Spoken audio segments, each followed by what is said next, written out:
우리는 지난주에 예수님께서 치유하시는 세 가지 한 세트를 마치면서 이사야서의 말씀을 통하여 예수님이 우리를 받아주시고 높여주시고 우리의 죄와 질병과 그리고 사단의 권세에 매인 우리를 짊어져 주신다, 그런 말씀을 들었습니다. 예수님이 원하시고 또 말씀하시고 우리를 만져주시면 죄가 되었든 질병이 되었든 악한 영적 권세에 묶여있던 인생이든지 간에 주님께서 우리를 받아주시고 높여주시고 그리고 고쳐주십니다. 베드로의 집에 예수님이 계실 때 사람들이 많은 귀신 들린 사람과 그리고 환자들을 데리고 왔습니다. 왜 그랬는지 이해가 가죠. 이미 예수님께서 사단의 권세를 이기시는 그 권세를 보여주셨고, 예수님이 서기관들보다 나은 권위 있는 말씀을 들려주셨고, 그리고 무엇보다 질병을 고치시는 권능을 보여주셨어요. 그러니 여러분, 이 소문이 나지 않겠습니까? 우리들 가운데 정말 정신적으로 문제가 있는 사람들, 삶이 온전하지 않은 사람들, 귀신에게 매여 있는 사람들, 야, 예수님께 가면 말씀만으로도 온전해진대더라, 누가 오지 않겠습니까? 또 그런가 하면 내 병도 고침을 받을 수 있을까? 야, 문둥병도 고치신다는데 그분이 못 고칠 불치병이 어디 있겠느냐 하고 많은 사람들이 예수님께 나옵니다. 예수님께서 보여주시는 이 권세와 권위와 권능, 예수님께서는 자신의 권세와 권위와 권능을 보여주실 때 그 목적이 많은 사람들을 모으는 데 있지는 않았던 것 같습니다. 왜 예수님께서 자신의 권위와 권능을 보여주셨냐면 더 많은 군중과 더 많은 대중에 관심을 가지려는 게 아니라 오늘 본문을 보시게 되면 바로 제자를 만들기 위한 것이라고 가르쳐 주십니다. 우리 생각에는 예수님의 권세와 권위가 알려지면 더 많은 대중이 몰려들고 그럼 예수님이 좋아할 것 같잖아요. 근데 여러분, 복음서를 읽어보시면 많은 무리가 몰려들수록 예수님은 그때마다 제자들을 일으켜 세워가지고 야, 건너편으로 가자 그러십니다. 네. 야, 너희들은 건너편으로 가라. 우리 생각에는 예수님의 권위와 권세 때문에 많은 사람들이 몰려들면 좋을 것 같은데 예수님은 오히려 거꾸로 제자들을 부르십니다. 한마디로 말하면 군중을 모으기 위해서 예수님이 권능을 행사하시는 게 아니라 제자를 모으기 위해서 예수님은 이 권능과 권세를 보여주고 계십니다. 여러분, 그 권위가 크면 클수록 그분을 따라야 되는, 그리고 그분을 따르는 데 들어가는 대가와 자기 부정도 점점 커집니다. 예수님을 따른다는 것은 다른 모든 것을 포기하고 예수님에게 절대적인 우선권을 내어드리는 값비싼 헌신을 의미합니다. 카일 아이들먼이라는 분이 쓰신 팬인가 제자인가 라는 유명한 책이 있습니다. 그 책 내용은 이렇습니다. 제자는 어디든지 간다. 제자는 언제든지 행한다. 제자는 무엇이든지 드린다. 전부를 드리지 않으면 드리지 않은 것이다. 지금 책 한 권 다 읽으신 거예요? 네. 내가 예수의 팬인가? 그분의 제자인가? 제자들은 어디든지 가고 언제든지 가고 그리고 무엇이든지 드린다. 전부를 드리지 않았다면 사실은 드리지 않은 것이다. 이런 얘기하면 다 도망갈 것 같아요. 제가 오늘 설교 여기 위에 뭐라고 써놨냐면 차분하게, 흥분하지 말고. 왜냐면 이제 오늘 설교하다 보면 제가 거칠어질까 봐. 목사들은 예수 믿으면 힘듭니다, 이런 얘기를 하기를 꺼려하죠. 근데 예수님은 여러분 감추지 않으셨어요? 예수님은 누구든지 나를 따라오려거든 자기를 부정하라고 그러셨어요. 2%만 부정하가 아니라 100% 부정하라고 말씀하신 거거든요. 오늘 본문에서 예수님께서는 우리들에게 급진적인 제자도를 요구하십니다. 목사들은 숨기고 싶고 목사들은 천천히 말하고 싶어 하는데 예수님은 시작부터 말씀하십니다. 그래서 오늘 본문을 보시게 되면 많은 무리와 군중을 떠나기를 명령하시는 말씀, 그리고 2명의 제자가 되기를 원하는 사람에게 주시는 말씀으로 구성되어 있습니다. 먼저 왜 예수님은 무리가 자기를 찾아오고 수많은 군중이 예수님을 애워쌀 때 그곳을 떠나려고 하는가 하시는 겁니다. 마가복음을 읽어보면 예수님이 종의 모습으로 우리에게 소개돼요. 누가복음을 읽어보면 예수님께서 여자와 병든 자들과 가난한 자들을 돌보시는 친절한 분으로 우리에게 소개가 됩니다. 근데 마태복음은 예수님이 우리를 제자로 부르시는 분으로 소개되어 있어요. 그래서 마태복음을 읽다 보면 제자도에 대한 말씀이 많이 나와요. 여러분, 예수님이 이 땅에 오셔서 전도도 하셨어요. 그러나 예수님은 이 땅에 오셔서 전도를 많이 하시려고 한 게 아니라 제자를 만들려고 하셨어요. 이걸 오해하면 우리가 예수님의 의도를 오해하는 거거든요. 예수님께서 전도를 열심히 하셨지만, 그러나 예수님의 행보를 보면 예수님은 더 많은 사람에게 전도하려는 게 목적이 아니라 제자를 세우려는 데 목적이 있으셨어요.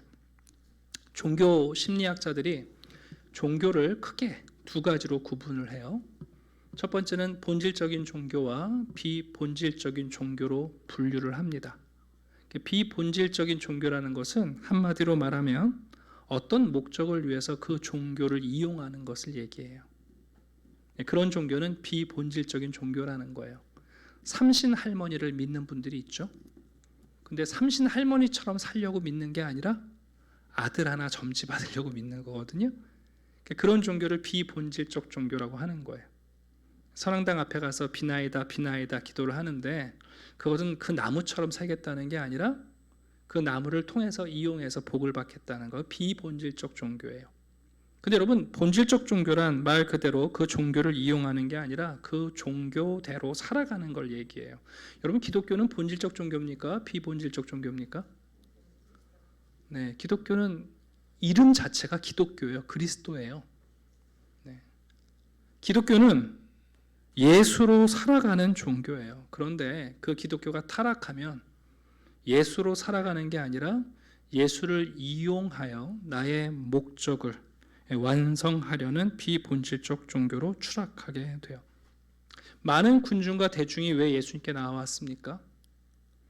예수님처럼 살기 위해 나온 게 아니라 나를 묶고 있는 귀신을 좀 떨쳐 보내달라고, 나의 질병을 좀 고쳐달라고. 여러분, 수많은 군중과 대중이 예수님을 찾아온 것은 귀한 일이지만, 그러나 그것만으로는 아직 본질적 신앙에 도달한 것이 아니라 여전히 비본질적 신앙에 있는 거예요. 예수님은 사람들을 아시고요, 사람들의 마음을 너무 잘 아세요. 그래서 복음서를 읽어보면 예수님은 수많은 군중들이 예수님을 붙잡으려고 하지만 예수님 자신은 그들에게 자기를 의탁하지 않았다라고 말씀합니다. 오늘날도 교회와 성도들이 더 많은 사람들을 어떻게 하면 끌어모을까 궁리를 하고 있다면 우리는 비본질적 신앙을 하고 있는 거예요. 어떻게 하면 우리 한샘교회에 더 많은 사람들이 오게 될까? 우리 교회를 어떻게 하면 더 많이 알릴까? 과천에서 이름난 교회를 만들까? 대중이 알아주는 교회를 만들까? 그거 고민하고 있으면 여러분, 비본질적 신앙에 대한 궁리를 하고 있는 거예요. 우리의 궁극적 고민은 어떻게 예수를 따를 수 있을까? 어떻게 하면 예수님을 더 가까이 쫓아갈까? 어떻게 하면 정말 예수님처럼 살아갈 수 있을까? 여러분, 그것을 모색하고 궁색하는 교회들이 진짜 교회입니다. 지금은 이제 우리 곁을 떠나셨는데 한국 교회가 참 존경하는 옥하는 목사님이 계십니다. 그 옥하는 목사님이 평생 제자 훈련을 하시면서 1년에 한두 번씩 그 제자 훈련 세미나를 진행하셨는데 저도 거기에 참여해서 훈련받은 적이 있어요. 근데 공교롭게 제가 참여했던 세미나가 옥하는 목사님이 인도하신 마지막 세미나였어요.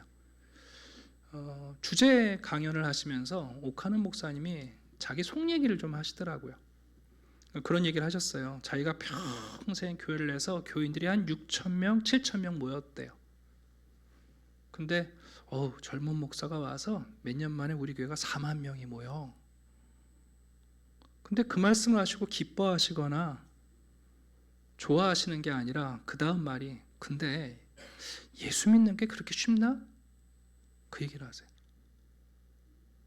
예수 믿는 게 그렇게 좋은가? 그거 혹시 복음에다가 뭘 탄 거 아니야? 그리고는 뒷말 끝을 흐리셨던 기억, 지금도 제 귀에 쟁쟁합니다. 예수님은 더 많은 무리, 더 많은 사람들, 군중을 모으려는 게 아니라 제자를 만들기를 원하십니다. 예수님이 귀신을 내어쫓는 권세를 보여주신 이유, 예수님이 율법보다 더 강렬한 사랑의 가르침을 주신 이유, 문둥병과 심지어 여러분 이방인의 질병을 고쳐주시는 이유는 그것을 보고 수많은 군중이 몰려들고 카메라가 달려오기를 원하신 게 아니라 제자들을 만들기 원하신 거예요. 그 권위와 권능 앞에 그 부르심에 응답하는 제자들이 세워지기를 바라신 거죠. 여러분, 그러면 누군가가 예수님께 와서 예수님, 제가 당신의 제자가 되겠습니다. 그러면 예수님이 기뻐하고 좋아하셔야 되잖아요. 자, 한번 볼까요? 자, 19절입니다. 한 서기관이 나와 예수께 아뢰되 선생님이여 어디를 가시든지 저는 따르리이다. 마태가 강조해요. 진짜 서기관이라는 거예요. 왜 이걸 강조했을까요? 사실 서기관들은 예수님을 싫어했잖아요. 서기관과 율법교사들은 예수님을 미워하고요, 예수님을 반대했던 사람들이에요. 그런데 여러분, 그 예수님을 반대하는 무리에 있던 진짜 서기관이 예수님을 찾아와서 제자가 되겠다고 온 겁니다. 여러분, 이 서기관은 참된 선생님의 말과 행위를 배우기를 원했고, 적어도 여기 보면 따르리다라는 말은 제자도에 관한 말이고요, 적어도 나름의 헌신과 대가를 지불할 마음이 있는 거예요. 이제 유대 문화는 선생님이 제자들을 고르는 게 아니라 제자가 랍비를 선택해요.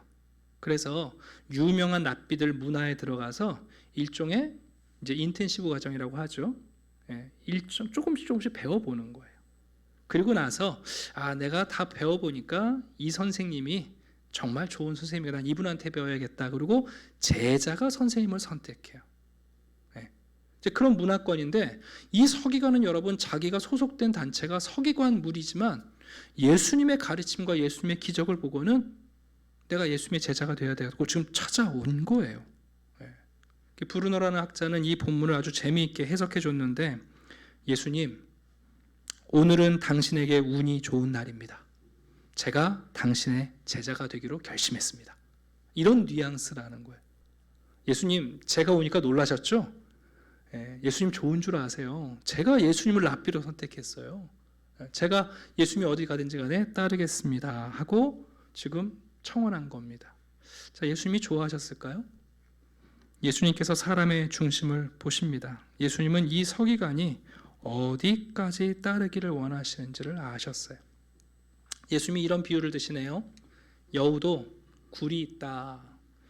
그 얘기는 여우는 집을 땅속에 짓고 살지 않습니까?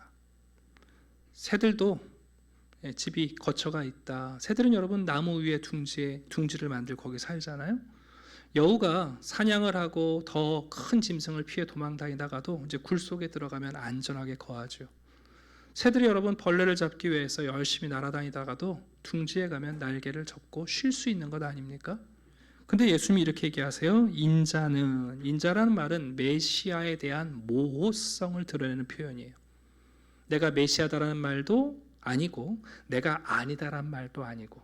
근데 이 인자라는 말은 고난과 그 묵시적 표현이거든요. 일부러 예수님 말씀하신 거예요. 나는 여우도 집이 있고 새들도 둥지가 있지만 나에게는 머리 둘 곳이 없다. 다시 말하면 피할 곳, 안전한 곳이 없다라고 말씀하고 있는 거예요. 그 얘기는 뭐냐면 이런 거죠. 이 서기관이 와서 주님이 어디를 가시든 따르겠습니다. 그런데 예수님은 뭐라고 하시는 거예요? 미안한데 난 갈 곳이 없는데, 얘기해요.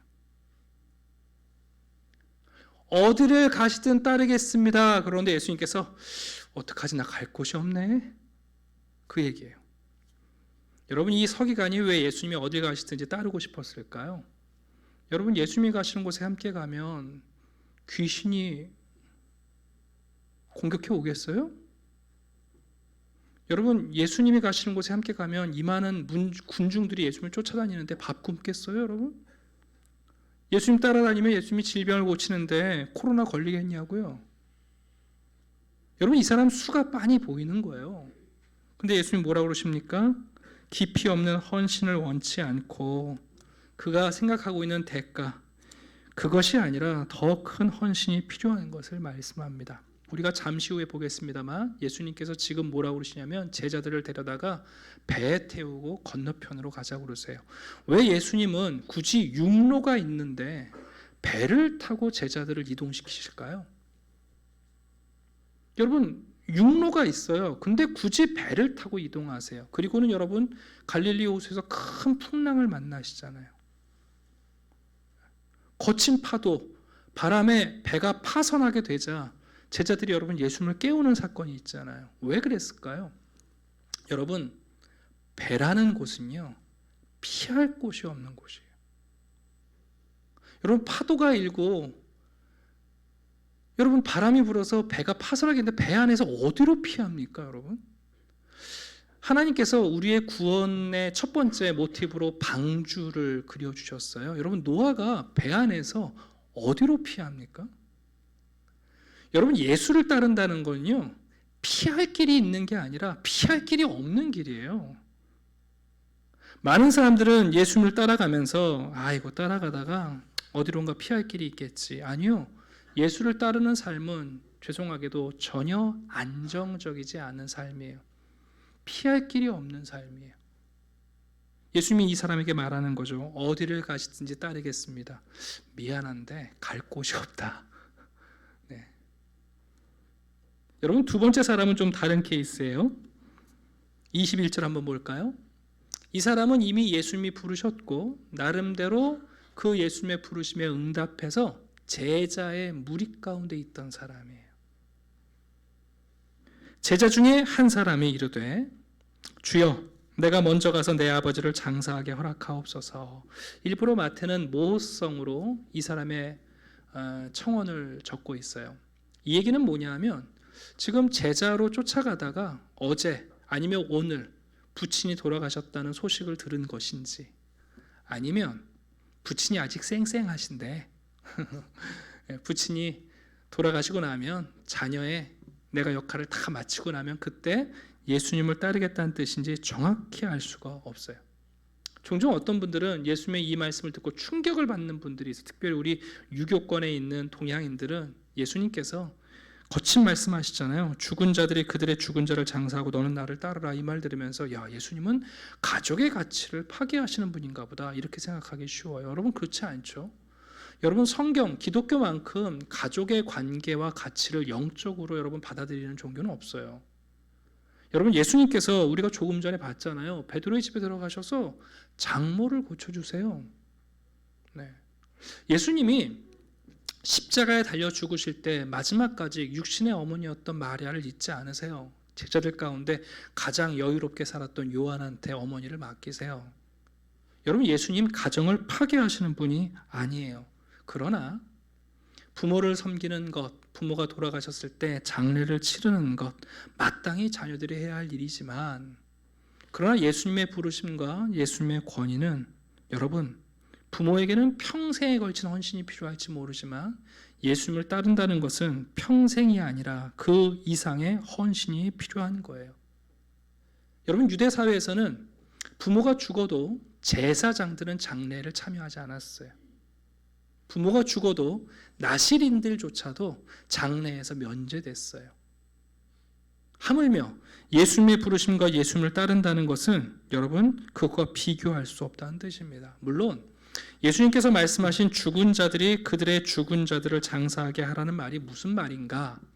학자들이 이 말을 어떻게 좀 부드럽게 표현해 보려고 여러 가지 연구를 하셨던 것 같아요. 제가 좀 설명을 드리면, 그 아람어에서 죽은이라는 뜻은 망설인다는 뜻이 있대요. 그래서 그런 분들은 이렇게 해석하는 거죠. 여기 보면 죽은 자들이 그들의 죽은 자를 장사하라는 것은 망설이는 자들은 이미 죽은 자니까 망설이지 말란 뜻이다. 이 정도로 해석하시는 분들도 있고요.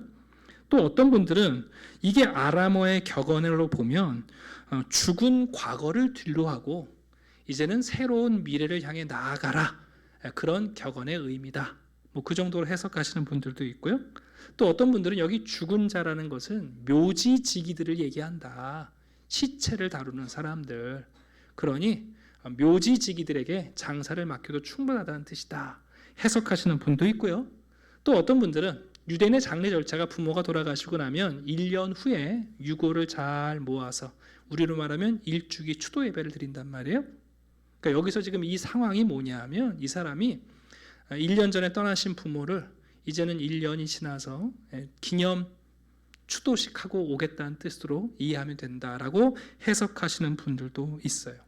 그러나 뭐 그렇게 아무리 설명을 해도 예수님의 준엄한 말씀을 우리가 더 쉽게 이해하지는 못할 것 같습니다. 예수님은 분명히 말씀하십니다. 영적으로 죽은 자들, 육적으로 죽은 자들을 장사하게 하고, 한마디로 말하면 예수를 따르지 않는 사람들이 죽은 자라는 말씀이고요. 그리고 아무리 가장 큰 의무일지라도 예수를 따르는 일을 방해해서는 안 된다는 뜻입니다. 미국에서는 급진적 제자도 그러면 레디컬이라는 단어를 써요. 근데 여러분 이 영어 단어가 어디서 왔냐면 뿌리라는 말에서 왔어요. 여러분 급진적이라는 말은요, 열매를 몽땅 드린다는 뜻이 아니에요. 급진적 제자도라는 뜻은 그저 가지를 예수님 쪽으로 뻗친다는 뜻이 아니에요. 급진적 제자도라는 말은 뿌리째 옮긴다는 뜻이에요. 예수님께서 우리를 제자로 부르실 때 예수님이 너의 열매를 다 내게 바쳐라 그러면 된다. 그럼 제자다. 너의 가지를 내 쪽으로 뻗어라. 그럼 그게 제자다. 그 얘기가 아니라 예수님은 뿌리째 바꾸라고 말씀하시는 거예요. 우리나라 말에 뼛속까지라는 말씀이 있지 않습니까? 네. 예수님은 제자들에게 전적인 헌신을 요구하고 계십니다. 첫 번째 사람은 불가능한 것을 드리려고 했고, 두 번째 제자는 아무것도 하지 않으면서 제자가 되려고 했어요. 네. A.W. 토저라는 경건한 목사님이 계시는데, 이제 그분이 쓰신 책 중에 제가 자주 읽는 인스턴트 크리스천이라는 책이 있습니다. 제목 자체가 충격적이죠. 그 글에 이런 내용이 있어요. 구주가 필요해서 그리스도를 자진하여 영접할 수는 있지만 주님으로 순종하는 일은 우리가 원할 때까지 미룰 수 있다는 개념이 교회 안에 용인되고 있다. 나의 구원을 위하여 예수님을 믿기로 선택하면서도 그 예수님께 순종하는 것은 내가 원할 때 하면 된다. 미룰 수 있다. 여러분 그런 미신이 교회 안에 용인되고 있다는 거예요. 제가 존경하는 안선홍 목사님은 이렇게 말씀하세요. 우리가 죄를 짓고 병에 걸리고 문제가 있을 때마다 사람들이 예수의 피를 요구한다는 거예요. 주님의 피가 필요합니다. 주님의 피가 필요합니다. 주님 나를 위해서 더 많은 피를 흘려주십시오. 그러면서 정작 본인은 피 한 방울도 안 흘리려는 사람들이라는 거예요. 네. 우리가 여러분 예수님의 피를 붙잡고 주님의 보혈을 찬양하고 그 피를 흘려달라고 부탁하면서 정작 자기는 피 한 방울 안 흘리려는 사람들. 달라스 윌라드는 잊혀진 제자도라는 책에서 이렇게 말합니다. 예수의 피를 원하면서도 예수를 전혀 닮아갈 마음이 없는 사람들이 누구냐? 뱀파이어 그리스도인들이다. 네. 여러분 첫 번째 제자는 예수님께 너무 많은 것을 약속합니다. 사실은 할 수 없는 것을 약속하는 제자죠. 예수님은 거절하십니다.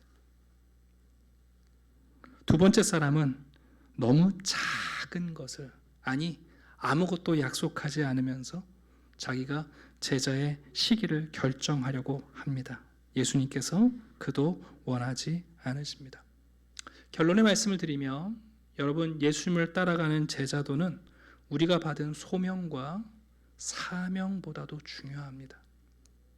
제가 이런 얘기를 하면 개념이 좀 뒤집어지실 텐데, 여러분 예수를 따른다는 것은 내가 받은 소명과 사명보다도 중요합니다.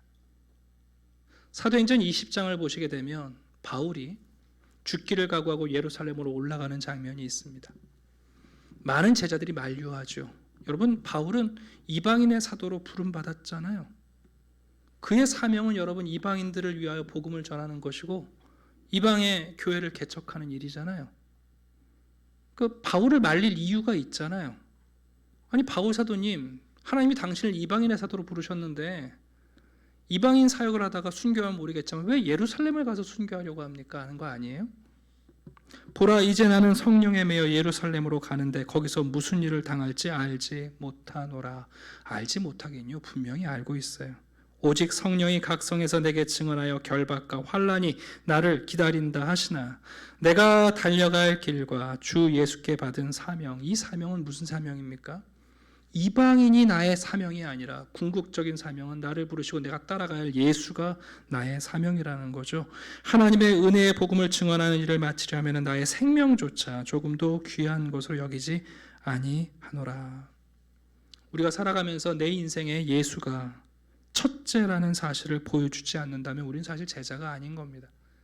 내 인생에서 가장 귀한 분이 예수라는 사실을, 그 무엇보다도 예수가 가장 중요하다는 사실을 우리가 보여줄 수 없다면 여러분, 우리가 그분의 제자가 아니라는 거죠.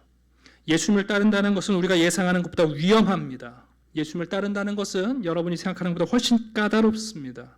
아니, 예수를 따르기 위해서 우리가 치러야 할 대가는 경악스럽기도 합니다. 예수님은 우리가 예수를 따르겠다고 할 때 환영하시는 게 아니라 오히려 우리를 주저앉혀서 제자를 포기하게 만드시려는 것 같습니다. 그러나 예수님은 정직하신 분입니다. 잊지 마십시오. 우리의 의지로 예수를 따를 수 없고 우리의 결정으로 예수님 따르는 것을 미룰 수 없습니다. 여러분들은 여러분의 의지로 예수를 따를 수 없습니다. 그리고 또한 우리의 결정으로 그것을 미룰 수도 없습니다. 무엇보다 예수를 편안히 따르고자 한다면 우리는 결코 예수를 따를 수 없습니다. 그리스도인이 된다는 것은 성을 짓는 일이 아닙니다. 정말 배에 승선하는 일입니다. 저는 수영을 못해요. 그래서 배를 탈 때마다 살짝 겁나요. 피할 수가 없고 피할 길이 없어요. 예수님께서 무리를 뒤로 하시고 제자들을 배에 태우세요. 풍랑 가운데 어디로 피해요, 여러분? 배 안에서. 우리 그리스도인들이 여러분 예수를 따라간다는 거 어디 피할 길이 있어요, 여러분? 피할 길이 없어요. 제가 목회자가 되고 지금까지 목회를 하고 있습니다만 저도 진지하게 고민을 해요. 가끔 사람들이 저를 만나면 이제는 좀 살만하십니까? 이런 질문을 하거든요. 제가 요즘 살짝 고민이 드는 게 우리 한샘교회가 안정기에 접어든 건 확실한 것 같아요. 우리 성도님들이 이 안정감을 잃을까 봐 매우 걱정하셔요. 근데 여러분, 교회가 안정기에 접어들면 어떡합니까?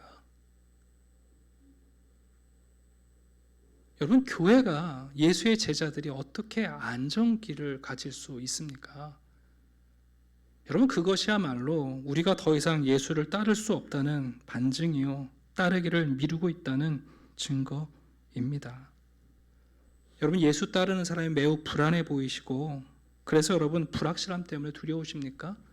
저는 이렇게 말씀드립니다. 여러분, 그럼 우리의 인생은 그렇게 확실합니까?